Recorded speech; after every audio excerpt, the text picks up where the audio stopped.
Newbie ka din ba sa Honor of Kings? At naghahanap ka ng pangmalakasan na support hero? Baka ito na ang hinahanap mo.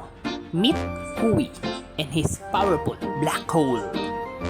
Dito guys, papakita ko sa inyo kung ganong ka-useful at ganong kalakas ng hero na to. Panoorin natin.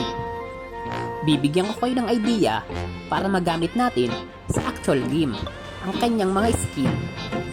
Panoorin natin to. Ngayon guys, ito. I-hook mo siya gamit ang second skill. Then, mag-ulti ka. Ang ulti niya is black hole. Kita nyo naman guys, pag nahila nyo malapit sa torre, auto-kill na ang kalaban. Kaya niyang humigop kahit maramihan. Yun ang maganda. Good per setup, per team fight. At pwede din namang paisa-isa lang ang hila. Yun lamang guys. Sana makatulong. Huli po, Kamuchin the House yo. Salamat!